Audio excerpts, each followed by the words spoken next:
말씀드린 대로 오늘이 대강절 둘째 주일이고 또 성소주일입니다.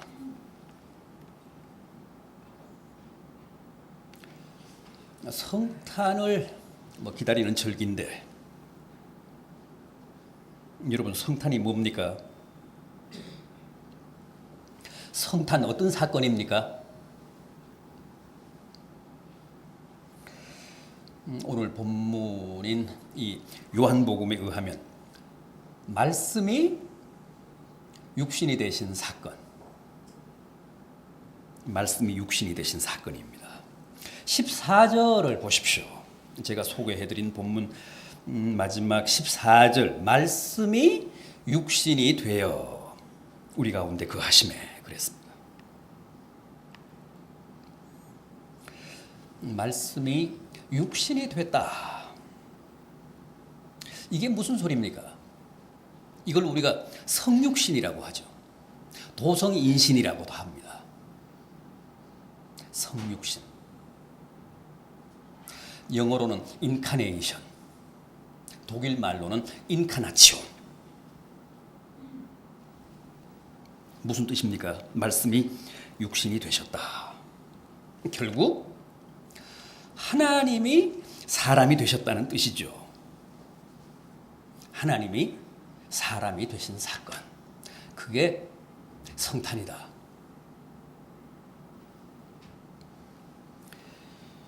말씀이 육신이 되셨다는 표현이 어떻게 하나님이 사람이 됐다는 뜻일까요?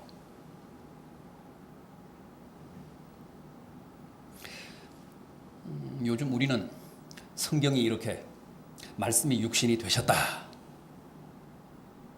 그렇게 표현을 해도 그런가 보다. 성경이 그렇게 말씀하니까 그런 모양이다. 그다지 무슨 감흥이 없지만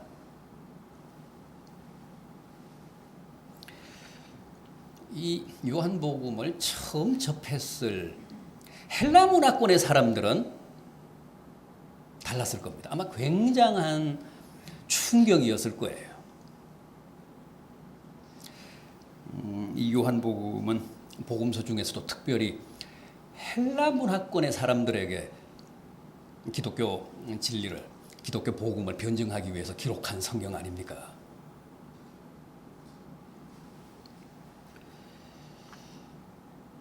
여기 나오는 말씀이라는 말 아마 많이 들어보셨죠? 헬란말로 뭐라고 합니까? 말씀, 로고스라고 하잖아요. 로고스.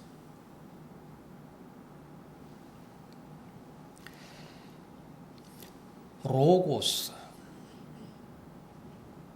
요한복음은 말씀이라고 했는데 로고스가 무슨 뜻이죠? 헬라 철학에서 말할 때는 히랍 관념론에서 말할 때는 로고스가 뭡니까? 이 우주의 제1원인자잖아요. 이 로고스를 다른 말로 뭐라고 합니까? 이데아라고 하잖아요. 진리, 제1원인자.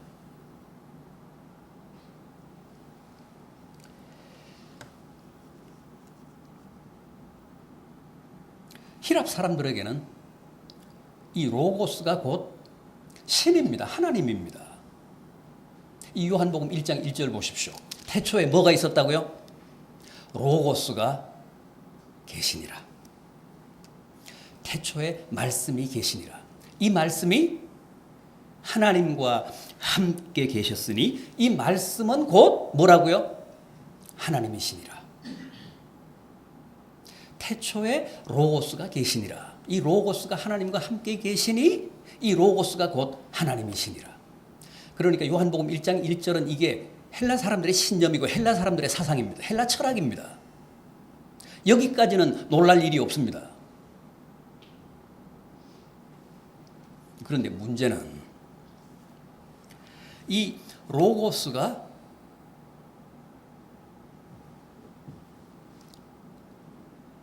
육신이 되셨다는 거예요. 이 로고스가 사람이 되셨다는 거예요.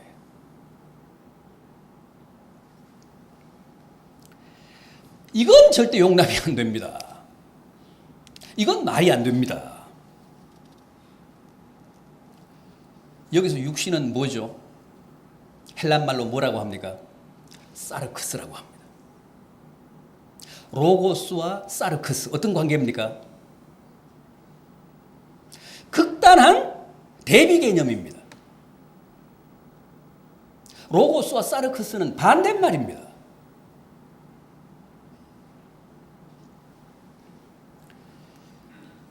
헬라 사람들은 로고스는 진리고 빛이고 하나님이지만 사르크스는 거짓이고 어두움이고 악마적인 겁니다.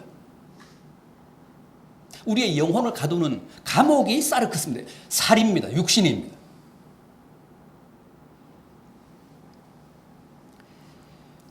그러니까 1절에서 태초에 로고스가 계셨다. 그 로고스가 곧 하나님이다.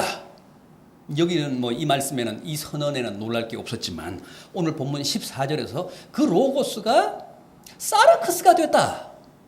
이건 기절초풍할 말입니다. 이건 헬라 사람들에게는 견딜 수 없는 신성모독입니다.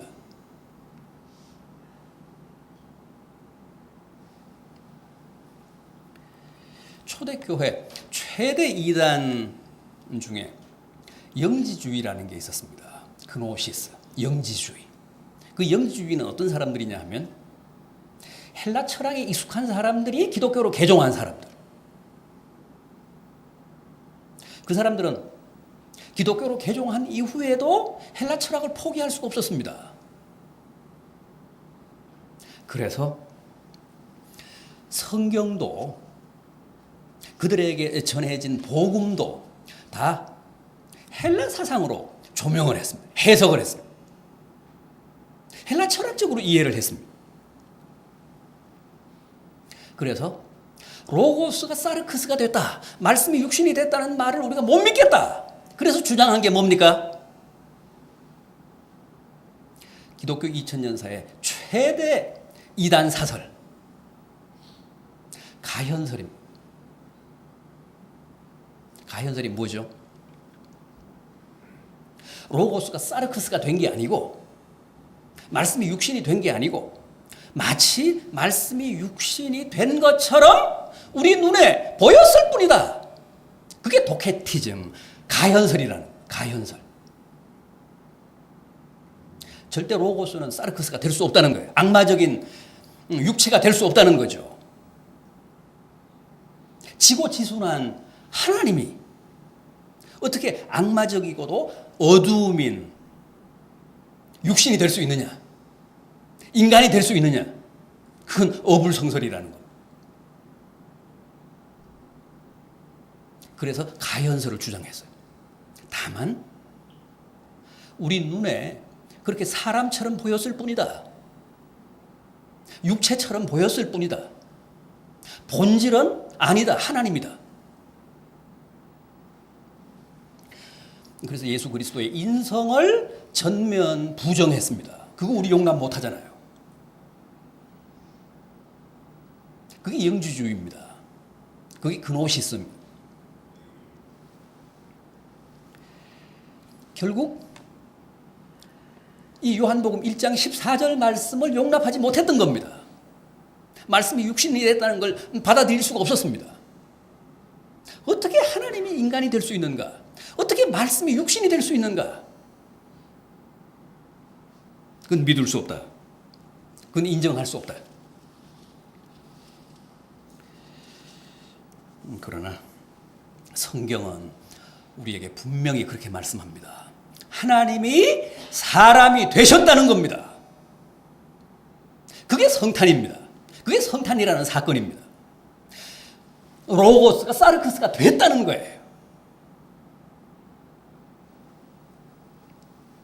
그러니까 이때는 이미 영지주의가 굉장한 세력을 펼칠 때인데 이 요한복음이 그 영지주의자들의 입장을 반박한 겁니다.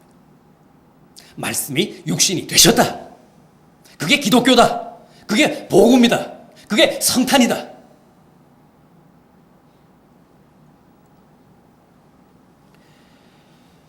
여러분, 성탄이란 높고 영화로우신 하나님이 낮고 비천한 인간이 되신 사건입니다. 로고스가 실제 사르크스가 되신 사건입니다.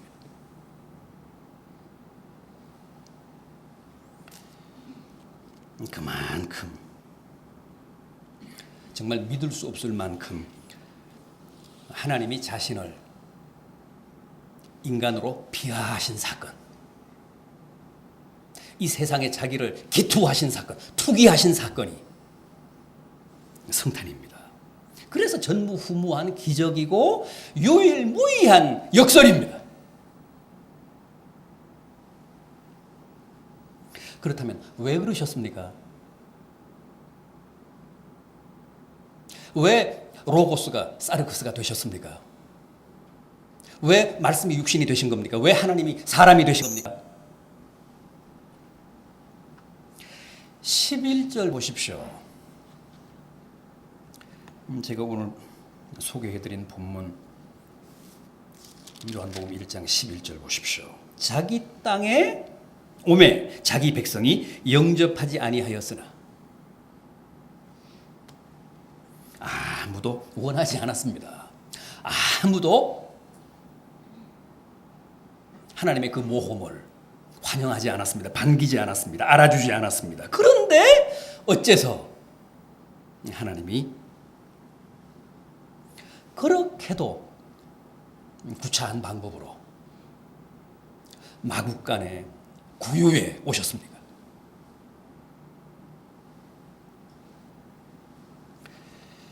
왜 성탄이 필요했던 겁니까? 왜 성육신이 요구됐던 겁니까? 어떤 목적, 어떤 필요 때문에 인카네이션 하셨습니까?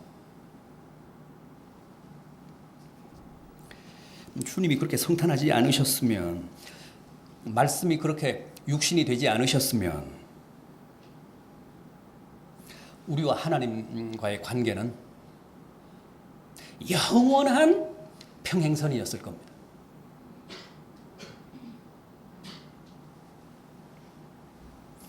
하나님과 인간 사이의 소통은 영원히 불통이었을 겁니다. 불가능했을 겁니다. 그 누구도 뛰어넘을 수 없는 극단한 양자 간의 간극 때문에, 존재론적인 간극 때문에 그렇습니다. 영원히 하나님은 하나님대로, 인간은 인간대로 따로 놀아야 했습니다. 이 양자를 만나게 하고 이 양자 간에, 쌍방 간에 소통이 가능하게 하기 위한 목적으로 하나님이 그렇게 인간이 되신 겁니다. 말씀이 육신이 되신 겁니다. 그게 목적입니다. 그걸 위해서입니다. 생각해 보십시오. 인간과 하나님의 그 존재론적인 본질은 상상할 수도 없이 서로 다르잖아요. 우리는 시간과 공간의 엄격한 제약 속에 사는 그런 자연적인 존재일 뿐이잖아요. 하나님은 그걸 다 초월해 계시잖아요. 하나님은 이 만물을 다 창조하신 창조주시고 우리는 한갓 피조물에 불과하잖아요.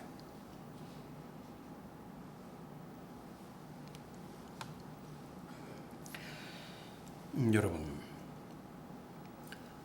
인간과 하나님은 도저히 서로 만날 수 없습니다. 하나님은 4차원적인 영적 존재잖아요. 우리는 3차원적 존재입니다. 존재론적 차원이 다릅니다. 생각해 보십시오. 같은 차원에 살고 있으면서도 종이 다르다는 이유 때문에 소통이 안 되잖아요. 우리가 같이 이 지구상에 살면서도 동물하고 대화할 수 없잖아요. 교감할 수 없잖아요. 우리 아이들처럼 개를 무슨 끼고 침대에서 같이 자지만은 우리 구월이에게 흉금을 털어놓고 내 고민을 얘기할 수 없잖아요. 같은 물리적인 존재인데 종이 다르다는 이유 때문에 코드가 안 맞습니다. 대화가 안 됩니다. 하물며 하나님이겠습니까? 하나님과 우리는 종이 다른 정도가 아니라 존재론적 차원이 다릅니다. 어떤 경우에도 못 만납니다.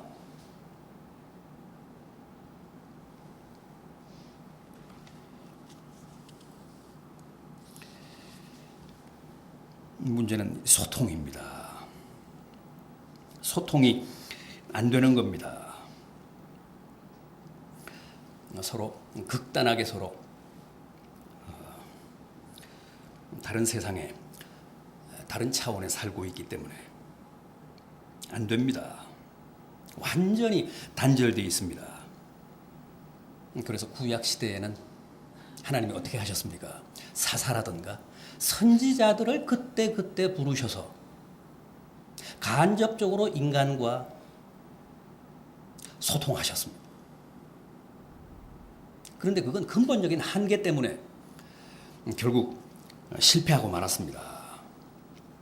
때로는 모세를 보내시고, 때로는 사무엘을 보내시고, 때로는 예레미야를 보내시고, 이사야를 보내시고, 그렇게 메신저들을 인간에게 보내셔서 당신의 뜻을 전달하라고 했지만은 여러 가지 제약이 있었고 환경적인 요인이 있어서 하나님의 뜻이 충분히 그 메신저들을 통해서 전달이 안 됐습니다.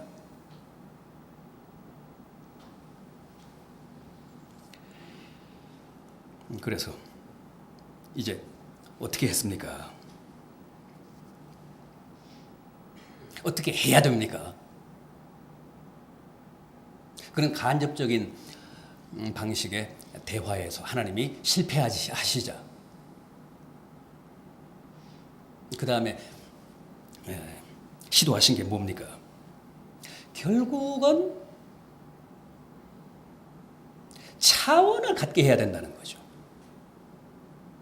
양자가 소통을 하려면, 쌍방간의 대화를 원활히 하려면 차원을 갖게 해야 된다는 거예요.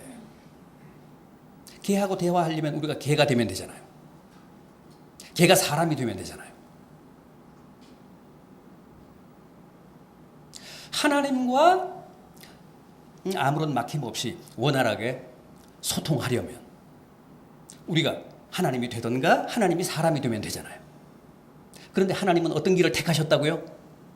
우리를 다 신이 되게 하시는 길을 택하신 게 아니라 하나님 한 분이 인간이 되는 길을 택하신 겁니다. 존재론적인 차원을 갖게 하면 소통이 가능하기 때문에, 대화할 수 있기 때문에 구약에 시도하셨던 간접적인 방법을 포기하시고 이제 하나님 자신이, 말씀이 직접 육신이 되셔서 이 세상에 오신 겁니다. 그 사건이 성탄입니다. 우리하고 대화하시기 위해서, 쌍방간에 소통하시기 위해서 우리를 다 하늘로 부르시지 않고 우리를 다 신이 되게 하시지 않고 하나님이 사람이 되시는 길을 택하셨습니다.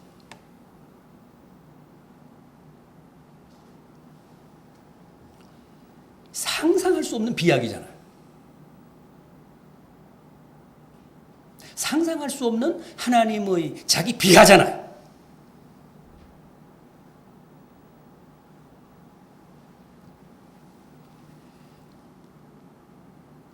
그러니까 맞잖아요. 말씀이 육신이 되신 거잖아요. 더도 덜도 아닌 하나님이 사람 되신 사건이잖아요.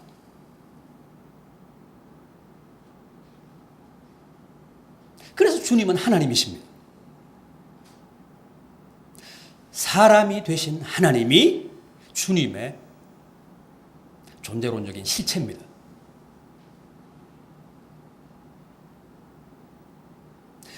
주님을 만나면 하나님을 만나는 겁니다. 주님을 우리 안에 영접하면 하나님을 영접하는 겁니다. 주님께 기도하면 그건 하나님께 기도하는 겁니다. 주님이 우리에게 말씀하신 것은 다 하나님의 말씀입니다. 1.1획도 더도 덜도 아닙니다.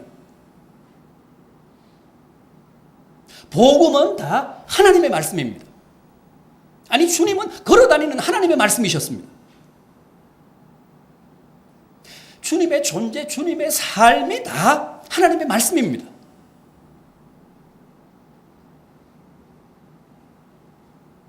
주님을 떠나서는 절대 하나님을 만날 수 없습니다. 주님을 떠나서는 절대 하나님과 소통할 수 없습니다. 하나님이 직접 우리에게 나타나셔서 우리와 함께 먹고 마시고 자고 뒹굴면서 하나님이 어떤 분이시고 우리를 향하신 하나님의 뜻이 어떤 것이고 우리의 정체, 우리의 구원이 어떤 것이고 우리의 신분이 어떤 것인지를 명쾌하게 일러주신 게 다 이 성경입니다.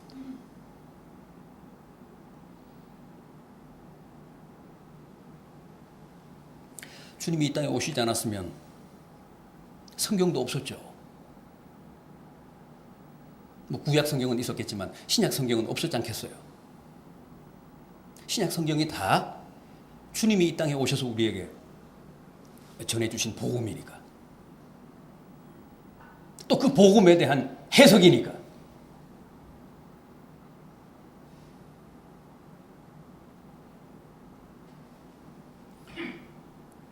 주님은 하나님의 말씀입니다.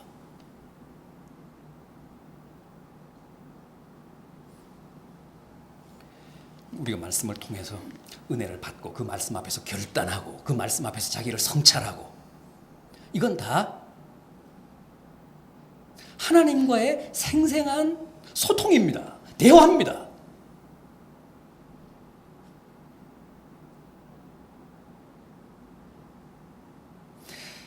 이 복음서는 신약 성경은 정말 입체적인 하나님의 육성입니다.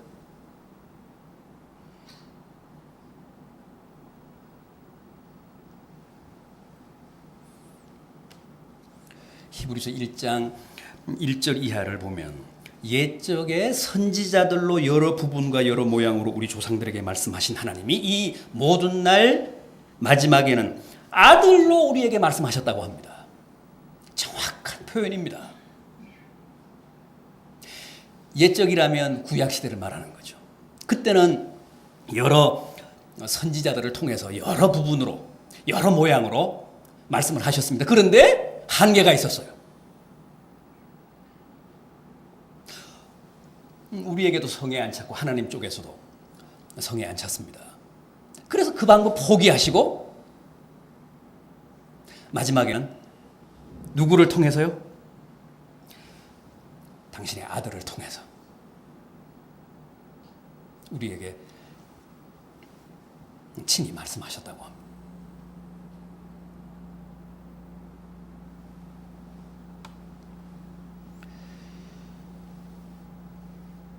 결국 마지막에는 아들로 직접 말씀하시게 됐는데 그게 바로 성육신이고 올해도 우리가 고대하는 성탄이라는 겁니다. 여러분, 성탄이 무엇을 뜻하는지, 성탄을 통해 이룩된 성육신 사건이 오늘 우리들에게 주는 메시지가 뭔지 깊이 새기시기를 바랍니다. 그게 우리에게 얼마나 놀라운 은총인지를 깊이 감사하시기를 바랍니다. 주님은 우리가 하나님의 자녀라는 사실을 깨닫게 하셨습니다. 오늘 제가 소개해드린 본문 말씀 12절을 보면 영접하는 자 곧 그 이름을 믿는 자들에게는 하나님의 자녀가 되는 권세를 주셨다고 했습니다.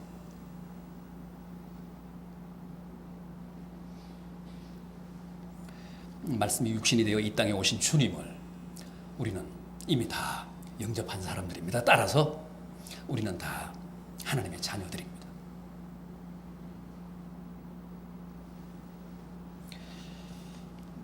부디 이 성탄의 기쁨 올해도 황송해 하시며 감사하시며